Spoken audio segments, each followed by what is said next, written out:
So I have got 30 years of experience in the industry. I was working as a head operations and I am currently working as a head quality. I am also practicing Six Sigma for last 5-6 years. Intensively practicing Six Sigma for last 5-6 years. So this is about me, and since last April onwards, I am conducting webinars and training to different people on online, and some cases of in directly to the plants also. So just few of the programs I have conducted, I'll just tell you, then we will move on to the session. See, this is one program I conducted in NIT Jamshedpur regarding Six Sigma case study. Then I have done a program in Bangladesh Institute of Management. I am regularly visiting, online classes I am doing for Ministry of Micro, Small and Medium Enterprises. They call me for different, mainly for case studies and different topics on DMAIC approach. And they also told me to handhold some of the people, their participants, to complete their Six Sigma projects. So that discussion is also going on. This is apart from Six Sigma. I'm doing I have done a ISO 9000, IATF 16949 classes also. This is another two corporates. I have done classes for 8D methodology, human error prevention, and QC story. So those kind of programs also I conducted.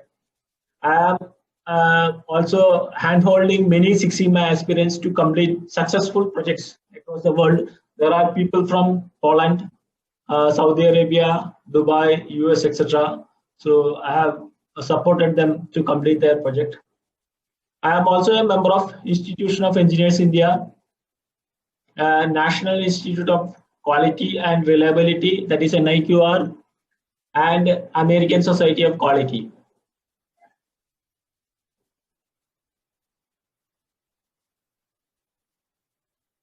Now we will move to our session.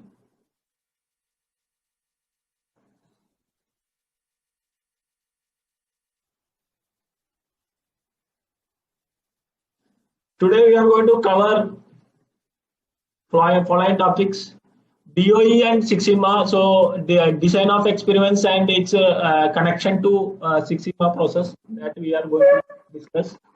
Then why DOE is to be done. So which scenario we will complete DOE. So that we are going to discuss. DOE and other statistical tool. DOE statistical application of factorial designs. DOE and other statistical tools. What is the major difference between DOE and other statistical tools? That we are going to see. The objectives of DOE we are going to see. The 7 steps for DOE that we are going to discuss. And one DOE exercise which is completed in Minitab. So I am going to discuss how the results and a small interpretation of the results I am going to say.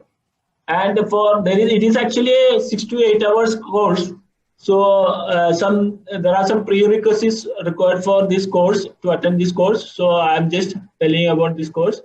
And at the end, if the time permits, we can do a small story about the DOE that also I will discuss in this forum.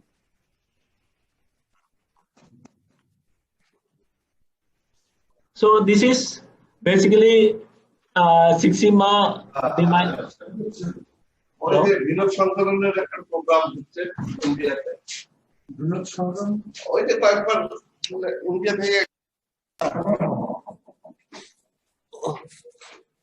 Sir, good afternoon, sir. I just started. The program was supposed to be 4 o'clock. Just started only, so you don't have to worry, sir.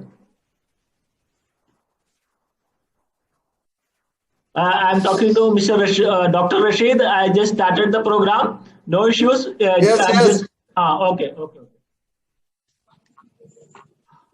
So Six Sigma process and its connection to DOE, that is what I'm going to say. So Six Sigma process, generally it has got a define phase, measure phase, analyze phase, and control phase.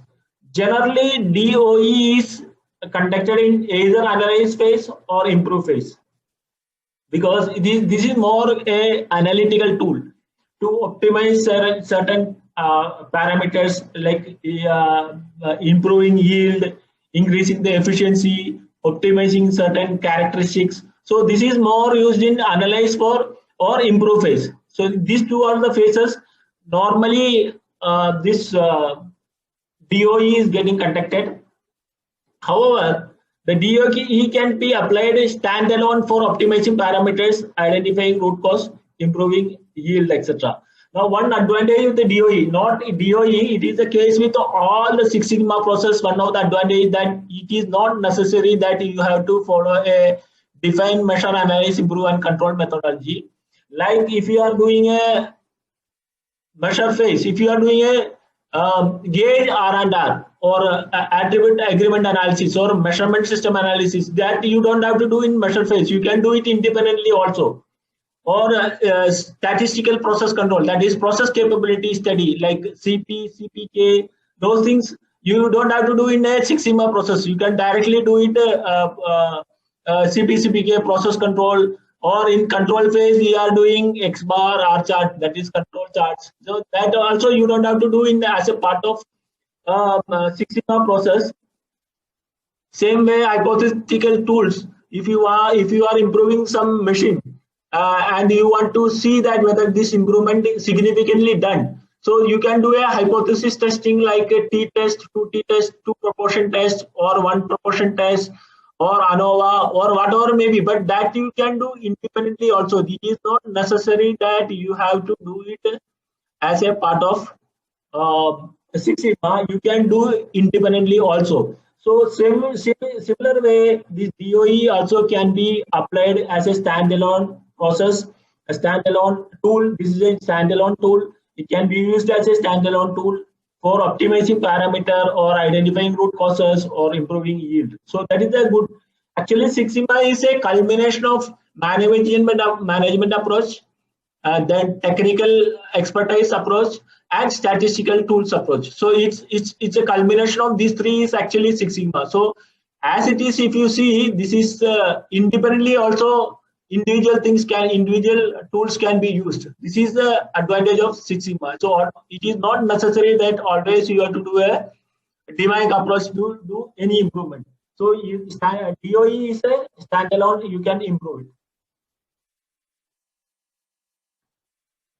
Now let us see that whether what kind of experience we do day-to-day life, right? So we do a lot of experiments in our day-to-day life, like if you are doing cooking also, many times you have seen that people are doing experiments in cooking. We have seen that there are even cricket shots, even the recent IPL or any this one. Now so many new shots have been introduced. That means every day people are doing experimentation, whether it is cooking, whether it is traveling, whether it is like games, whether it is football, tennis, cricket. Day-to-day walk of life, we are doing one or other experiments in our life. But sometimes we are not identifying it as an experiment, but actually we are doing an experiment. So I will just give one example.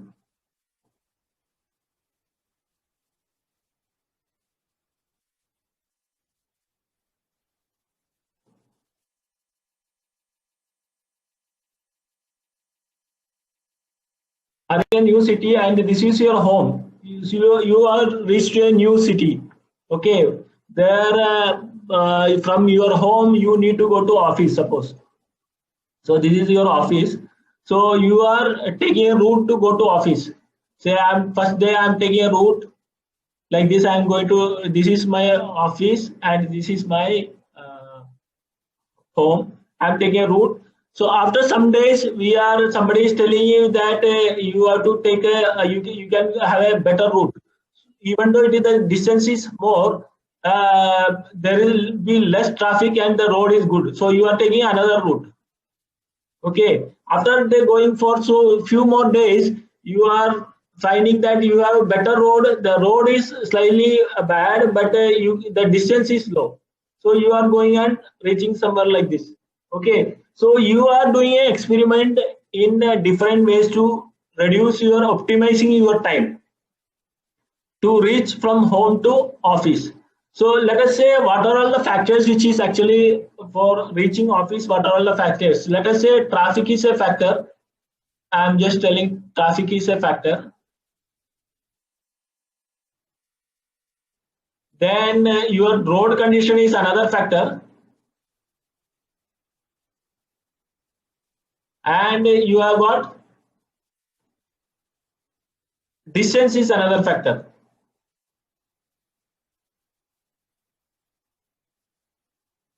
So you are reaching office in a particular time. So you want to optimize this time. So these are all, this is my Y, which is the response, which is the time which I need to reach office.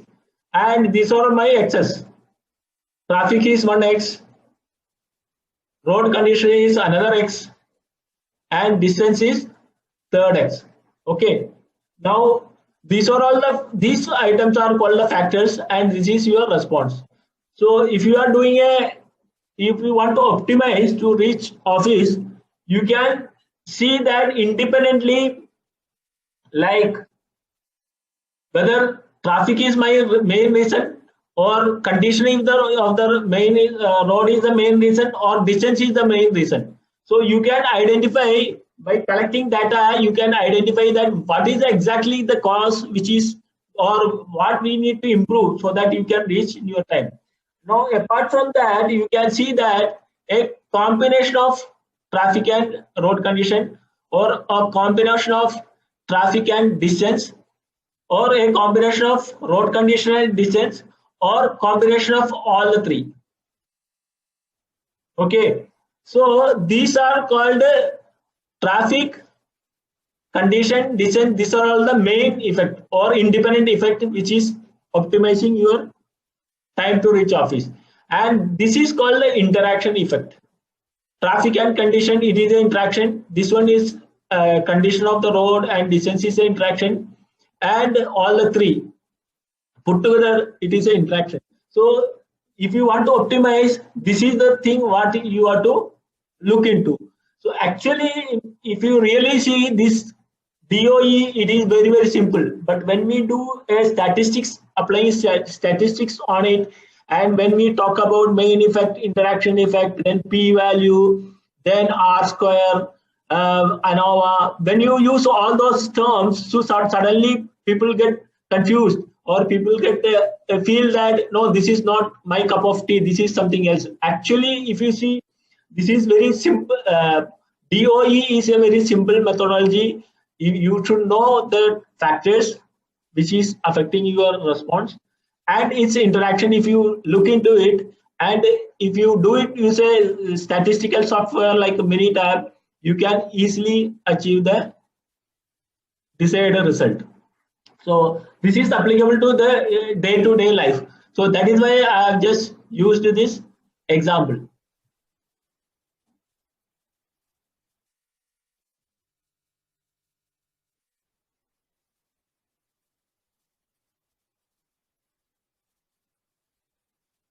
So coming back to our discussion, so we have already seen that where it is being done in our day-to-day life, this can be applied even our day-to-day life. As I said that even cooking, it can be done, games, it can be done, everywhere it can be done.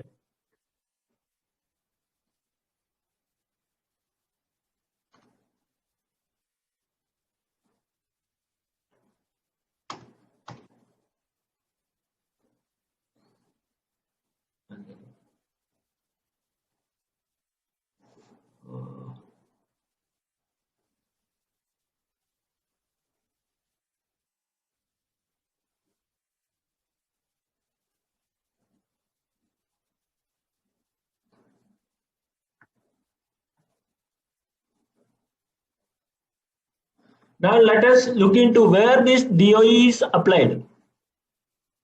We will look into it.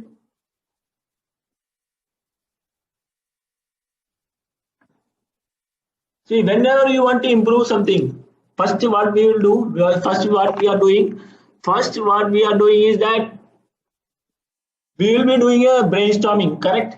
We are doing a brainstorming when we want to improve something. What we will do, we as a whole team, we will be sitting together and we are doing a brainstorming and identifying what are all the possible causes which can directly contribute to your response, or you want to improve something. So what are all the possible causes?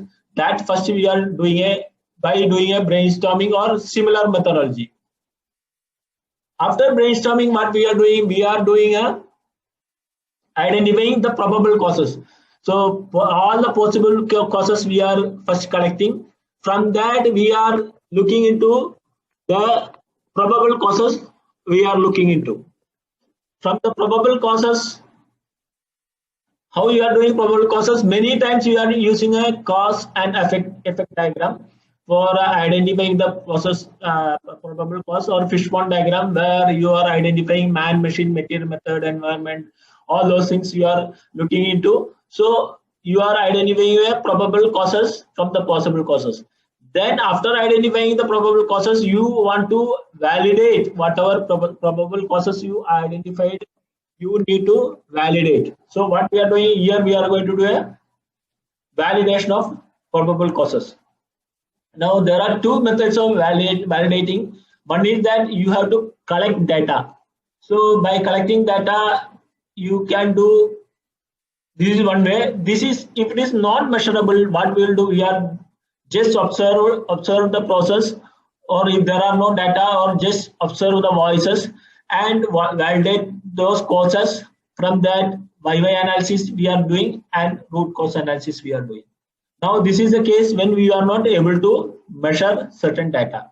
Now if you are able to measure the data, we are, after collecting the data, we are applying statistical tools. Statistical tools we are applying. And the DOE, what we are discussing, is a part of the statistical tools. So the application of statistical tool as a DOE is mainly on this this area. After measuring the data, we are applying statistical tools. In that, DOE is a part of it. So DOE is a kind of statistical tools to identify the root causes for the two which you need to improve. So once you identify the causes, you have to validate those causes. Then you do YY analysis. From there, you do root cause. So the inference is that identifying a probable cause. From there you are identifying probable possible causes. Then from there, probable cause. Then for validating the probable cause, we are collecting data, we are measuring data. From there we are applying statistical tools, and DOE is a part of it. From there we are doing a validating the cause, YY analysis and root cause analysis. Now let us see what are all those kind of statistical tools we are using. So application of statistical tools we already discussed. We said that the statistical DOE is a part of statistical tools. So there are different statistical tools we are using, like comparison, like 7 QC tools, histogram, cause and effect diagram, similar to the affinity diagram, or that kind of 7 QC tools, or scatter diagram. So those kind of descriptive basic tools we are using, or hypothesis testing of statistical parameter, like hypothesis testing tools, like you are improve some things, and you want to improve. After improving, you are comparing the results. So sometimes you are using 2T test, or you are using 2 proportion test, or sometimes you are using F test. So sometimes you are using chi-square test, 1/over test. So wherever it is applicable, accordingly we are using you are identifying certain hypothesis, and you see whether this hypothesis is retained or your alternative hypothesis correct or not. So this is the kind of tools using in comparison. Then another thing is called the scatter correlation, simple and multiple regression. Here you are identifying two variables, and you are identifying whether the correlation of both the variables, like the variable x and y, whether it is correlated in, and the strength of correlation you are identifying here.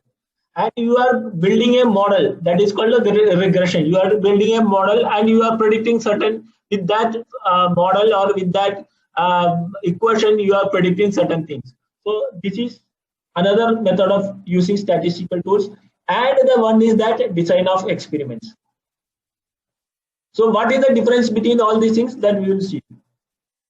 So as I already said, 7 basic QC tools: statistical process control, correlation and regression analysis. Here, as I said, we are seeing the strength of correlation and we are building a model. Then hypothesis testing. I already told you that we are doing a hypothesis testing like 2T test, 2P test, or ANOVA test, Z test. All those things we are doing hypothesis test. So let us see in which scenario this tool work. This scenario, this kind of tools work. Let us just see. See, all these tools work from your current process. That means all these tools work on a, which is collected from the process without making any major or no changes. So you are actually collecting, you go to the your workplace, you collect the data and you are analyzing based on that. That means we apply these tools and we are listening to what the process speaks. So what is the current situation, and we are just observing what your process, whether there any attributes where any assigned causes are happening, whether it is natural causes are happening, or whether any correlation between two variables are happening. So you are not actually doing any changes in your process. You are actually observing the process, just listening the voice of the process. From there, you are collecting the data. Then you analyze the data and interpret and take decision on that. So in this, as I said, all this comparison, relation building, all these cases we are actually doing, actually collecting the data from your current situation. We are not doing any change. Whereas in DOE, where design of experiment, this is the major change between the other statistical tools and design of experiment.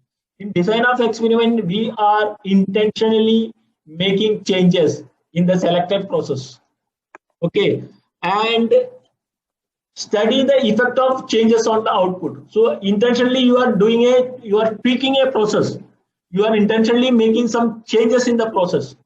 So and you are seeing that what is the effect happening and the end result. So this is the major difference between other statistical tools and DOE, and this is the reason why DOE is very, very important, and many times it is very expensive, and that may require management. What do you call? If you want to do a DOE, you need a lot of approvals from the management also, because actually you are actually tweaking the process. You are actually intentionally changing the process and see its effect. So this is the major difference between design of experiment and other quality tools. Now, what is the objective of experimentation? Let us see what is the objective of experimentation. Improving the efficiency or yield. So let us say a machine where you are increasing the speed or optimizing the speed, then feed, then depth of cut. So by changing all these factors, you are getting a better result or better efficiency or better output or a better productivity from the machine or from the process. From, in that case, not machine, it is applicable everywhere. Second, finding optimum process settings. So let us take an example of tea making. So you are boiling water, then you are putting milk, then you are putting tea powder, you are putting sugar. So which combination gives you the best taste? So this is finding the optimum process settings. So by doing that, which gives you the best taste? So by identifying the process parameters and optimizing it so that you are getting the best result. As I told, in case of tea, your exact ratio of milk versus tea versus sugar will give you the best taste.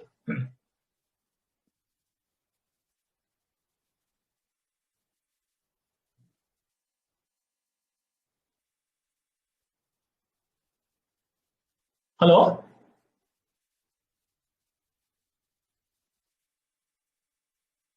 Hello?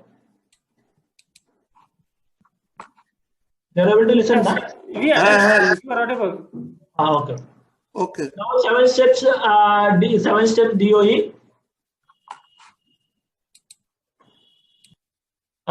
We are doing, sorry, I'm just continuing that. Locating sources of variability.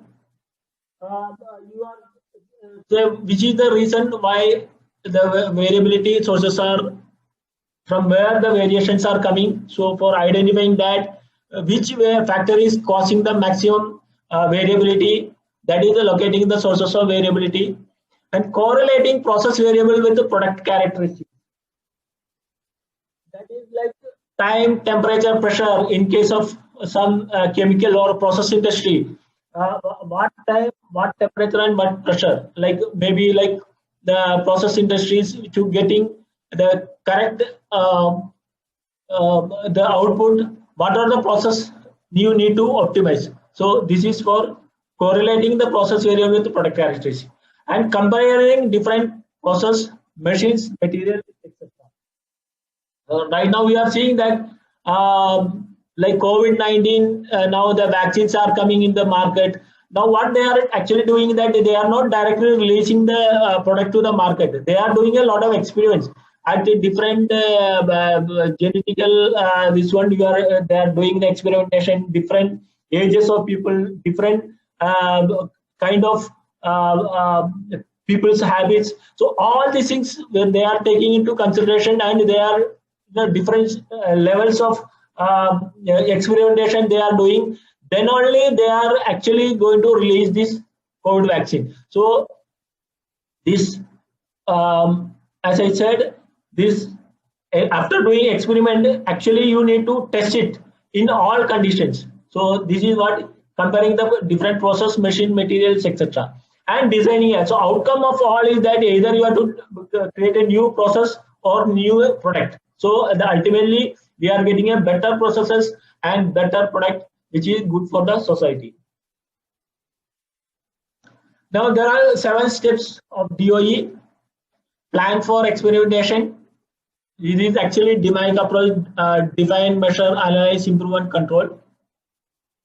So same thing here, plan for experimentation, then design experiment as per plan. So you are planning, as I said, that your distance from home to office, if you want to do a DOE, you first do a planning, then you are doing the experiment as per that. So similar to that, you first plan the program, the experimentation, then you do design experiments as per that plan. Use of statistical software like Minitab. So this is Minitab is handy. Otherwise, you have to do a lot of manual calculation. So that is why this kind of tools, this kind of softwares are very handy. And only thing you need to, you should know how to interpret the results. So for those kind of things, people like us who have worked on this can help. Conduct experiments as per design. So you are planned experiment. So you are design the experiment, you are design that experiment, then conduct that experiment and analyze to find out significant factors and optimize to find best setting of significant factors as per targeted output. So you have to, once you are identifying the factors, then optimize those factors to get so that you are getting the best targeted output. And do a confirmation in real life or through simulation. The same thing I told, you are identifying, you found out you discovered a vaccine for COVID-19, but in real life you have to test it. And so whether is there any unseen side effects are happening or not. So for that you have to run in a real life, you have to do whatever you are optimized, you have to do a real life. Then those results you have to monitor before and then setting the parameters. So after doing that, you have to standardize this. So these are all the 7 steps which is involved in completing DOE. It is exactly like a plan, do, check, act only. Now, when I'm planning to do a full factorial, full session means it is, as I said, that all the mini tab exercise and various examples and mini tab exercise when we are conducting, it is almost taking 6 to 8 hours. So majorly, I'm going to cover like full factorial DI, full factorial design of experiment. So doing all experiment which come from the formula level resistive factor, and but the objective of that is to find significant factors and to do find the best settings these factors and targeted output. So most of the cases 5 numbers of factors that is mostly used in full factorial DOE. The another thing is called center point DOE. Many cases we are thinking that our data is linear. So it is not necessary that all the time your data is linear. That so that you are taking only 2 points. One is minimum, one is maximum. All the factors you are taking level. You said that there are 2 levels or 3 levels. We are always considering your data is linear. So in order to test those linearity, center point design is employed. So this is similar to full factorial DOE, but here linearity or curvilinearity, for identifying that a center point is also added. So actually this is by doing that you are reducing the number of experiments. This is one advantage of center point DOE. Another DOE called a fractional factorial DOE. This is actually if you have got more than 5 factors, if you have got 10 factors, so all the 10 factors may not be relevant. So you have to, for that purpose, you have to do a fractional factorial, or you have to do a Plackett-Barman design. So this is a fractional factorial, because if you are using all the factors for your study, then it will be very expensive, time consuming, people, all the resources you may be requiring in those cases. So in these cases you have to do a fractional factorial DOE and see whether which are all the significant factors. So this is for filtering, to screen or filter the factors based on the significant, should not be used for optimization. So usually generally if it is more than 5 factors, fractional factorial DOE is there. So these all things we will be completing when we are doing a full course of 6 hours or 8 hours.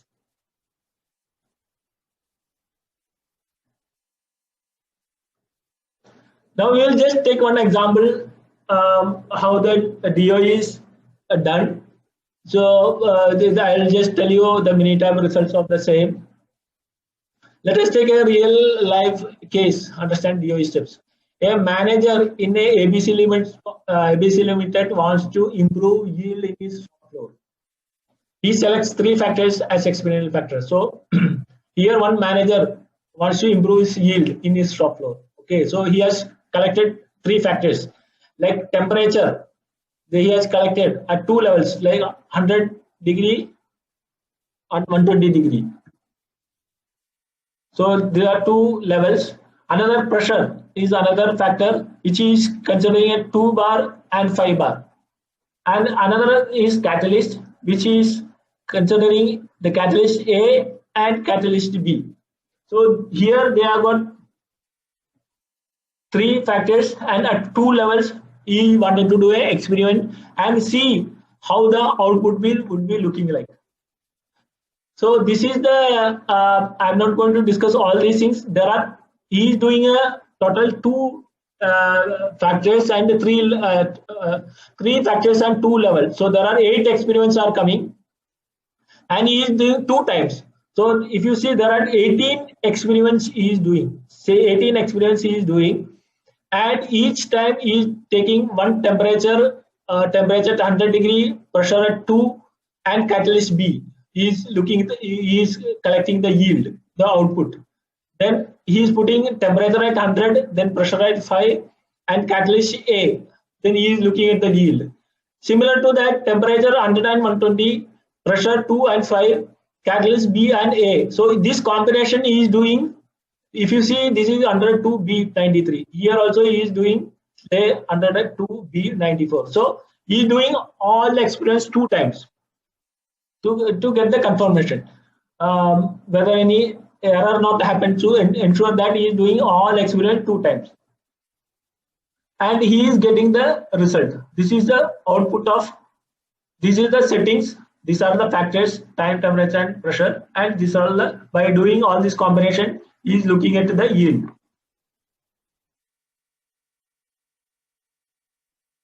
Okay, so this is actually the Minitab output. I'll just quickly go through. So we have to look into this temperature. If you see, there is no much effect on temperature. It is a straight line. Whereas if you see a pressure, the pressure has got a large effect. That is why it is, you are finding a line here, line over here, right? So pressure at 2, it gives a very less yield, whereas pressure at 5, it gives a better yield, high yield. Similarly, catalyst, it is better than temperature. It gives you some effect is there. So this is the main effect. So if you, by looking into this Minitab output, one can understand that yes, the pressure is the major reason to improve your yield. Same way, catalyst also has got a effect on the output. However, it is not as good as pressure. Okay, so this is the main effect. Now, if you see the interaction effect, you can see that the temperature and catalyst, it is crossing each other. That means it has got an effect on the output. Similarly, pressure and catalyst, there is a, it is touching. Whereas temperature, pressure, if you see, it is not touching. It may touch at one point of time, but the interaction is less.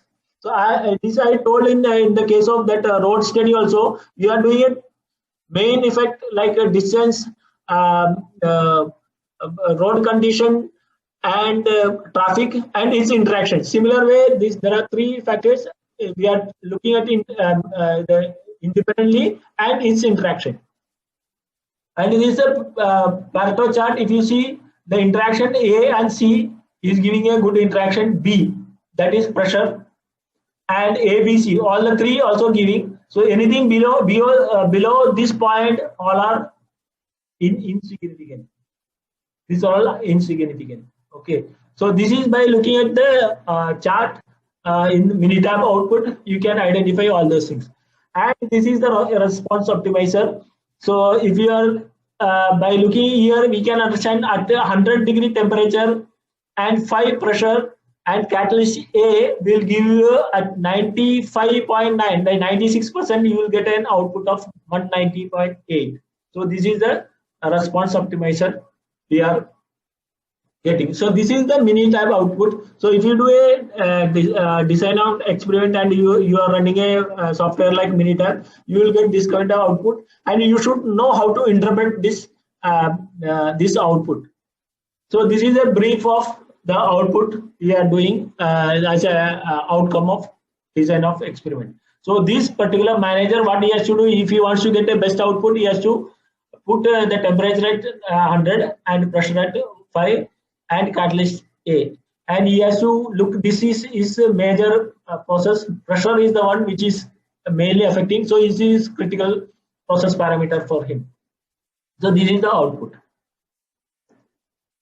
Now this is for full-time who wanted to attend. These are all some of the requirement. If people are having from manufacturing, quality, R&D, process engineering, those people can, it will be easy for them because they can directly apply to their kind of industry. And one requirement is that some basic statistics, if people know, then it is easy for them to pick up. Otherwise, it's slightly difficult for them to pick up because many places we are using probability statistics terminology. So it will be better if you know some basics of 7QC tools, XR chart, those things. If you know, you will have a better advantage. And Minitab, that we need to, there are free trials, softwares are available. So you need to do Minitab software for this full session. And it is generally 6 to 8 hours. If required some additional assistance, that I can do it. And this will be like a weekend online training. So whoever is interested, maybe 6 hours, if people can pick up fast, it is 6 hours only, but sometimes we have to do experiments in Minitab and we have to understand the whole things. So it may, sometimes it may go up to 8 hours. And the benefits who are attending full time is that you can on your own, as I said, this is applicable, DOE is applicable everywhere. Only you need to identify your factors and your response, and you should be able to collect data, and you identify all this, the main effect and interaction effect. So you can your own current industry, you can do a application.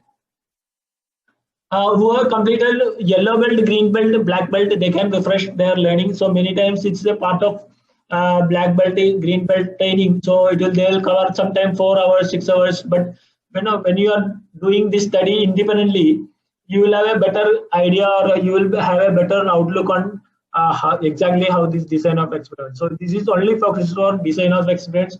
So you will have a better idea on this, or you can refresh whatever you learned already.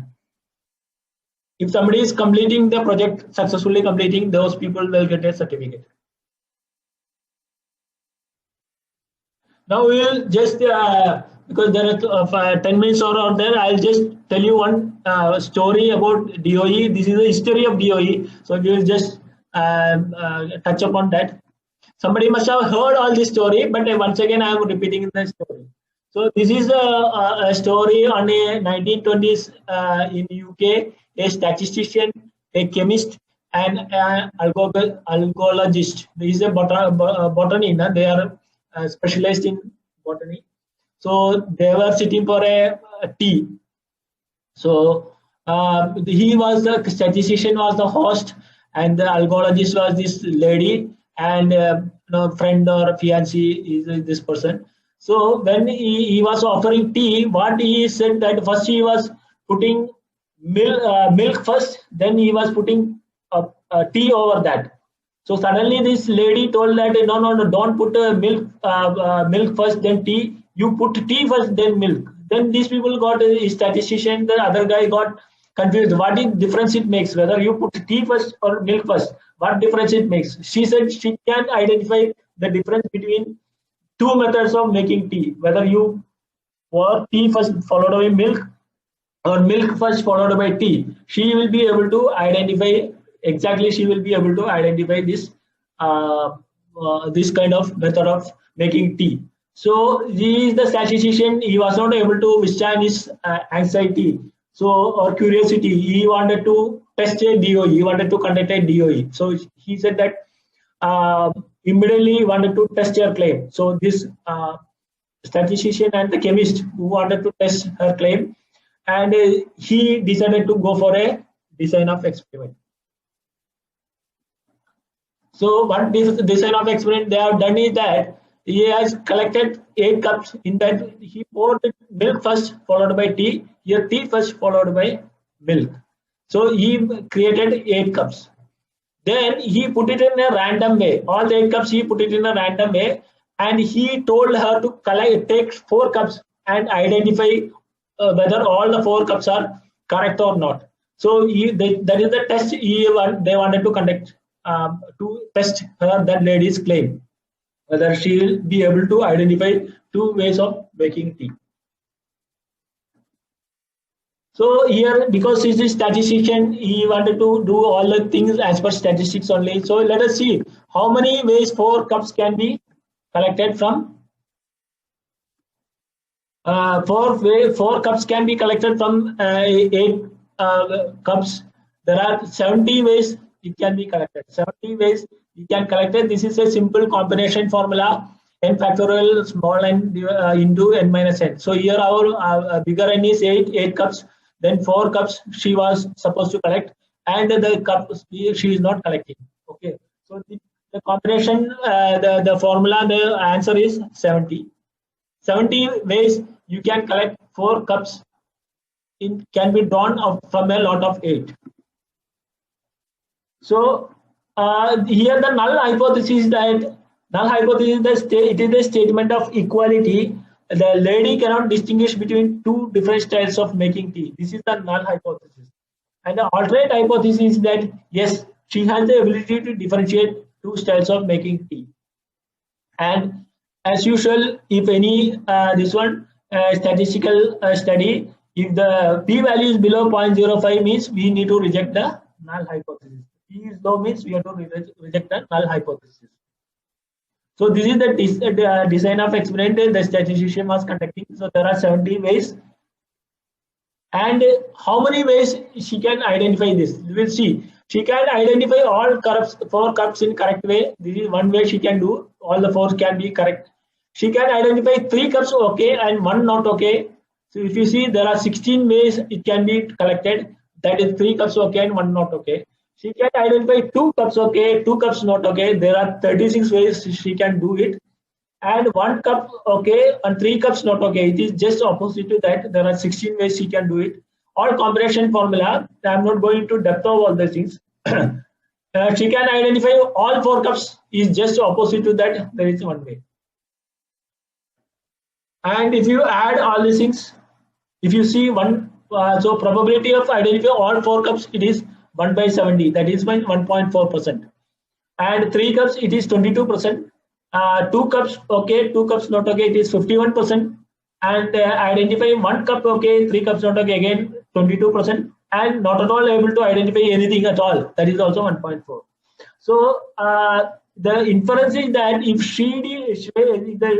the lady is doing only guesswork, then only 1.4% chances are there she will success. So most probably, if she is really able to identify this problem, she is able to identify really the different ways of making tea, then only this is possible. Otherwise, if it is just a random chance, it is only 1.4%. So in other words, if he has succeeded in identifying all the 4 cups, means she has the ability to make the difference between, make out the difference between 2 ways of making tea. And it is a real true story. Some people are saying that she has identified all the 4 cups correct, and some people are saying it is only 1 cup. She has 1 cup. She made a mistake. We don't know exactly what was the end of the story, but there are 2 ways of explanation is there. Now let us see who has done this experimentation. That is more important. The statistician was Sir Ronald Fisher, who is considered as the founder of design of experiment. And this story he has written in his book Design of Experiment. This is the 2nd chapter. This story he has written as Mathematics of Lady Tasting a Tea. So this lady was Dr. Muriel Bristol and the chemist was William Roche.